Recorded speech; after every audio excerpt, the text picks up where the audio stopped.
Smog problem? What smog problem? Do you see a smog problem around here?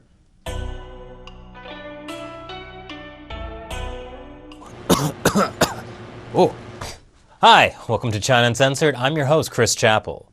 Ladies and gentlemen, once again, a realization of the true importance of China Uncensored has been thrust upon me. The Chinese regime's censorship is despicable. A recent documentary shocked millions in China, revealing the truth about the country's pollution problem. But that documentary was recently taken offline by censors. Now, the only way people in China will realize their country is polluted is by going through a dangerous, complicated process known as looking outside. Sun is shining in the sky.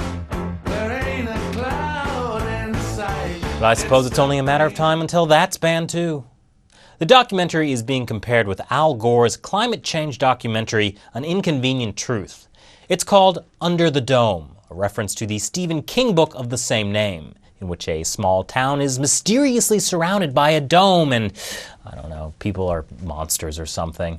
Anyway, the reason the name was used is probably because at the end of the book, pretty much the whole town is killed in a toxic cloud. I don't know what they're trying to imply there.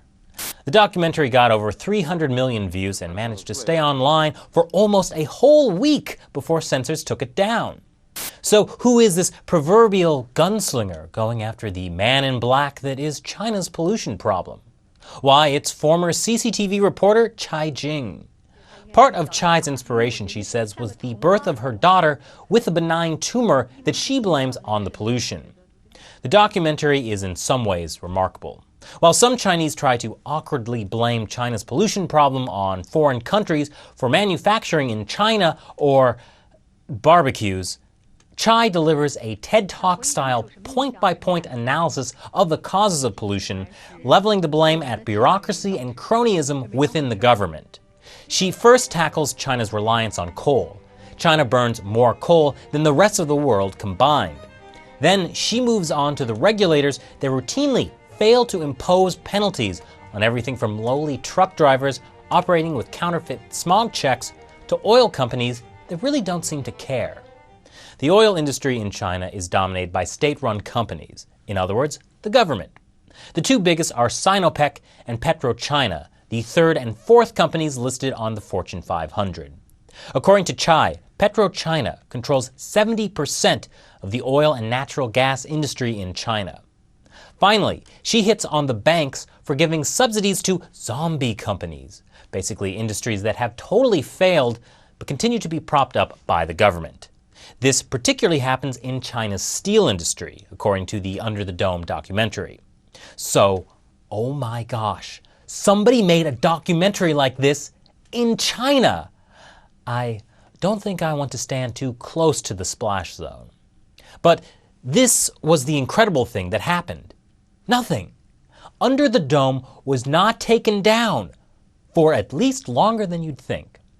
Initially, it was receiving really positive reviews, even from China's new environment minister, Chen Jining, who said it was worthy of respect and thanked Chai for making it.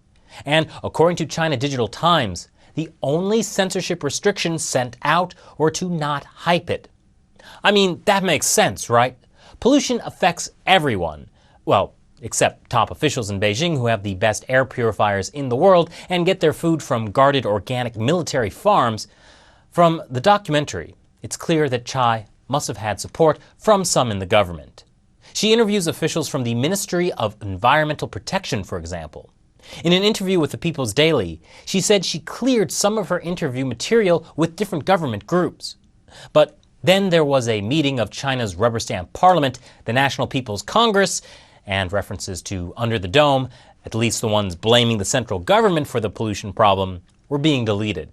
As one clever Weibo user, whom I wish I could hire to write for the show, said, 2 consecutive days with the blue sky, because all the blowhards are gathering in Beijing. That post was quickly deleted. The University of Hong Kong's Weiboscope censorship index tracked a steady rise in deleted posts relating to Under the Dome since its February 28th release, and by Friday, March 7th, it was done, gone, lost in the fog. Under the Dome was likely a victim of its own popularity in the end. After all, what was unusual about this documentary was not that it was censored, but that it remained uncensored for an entire week before getting the axe. But Chai Jing, a veteran of state-run media, knew which political lines not to cross.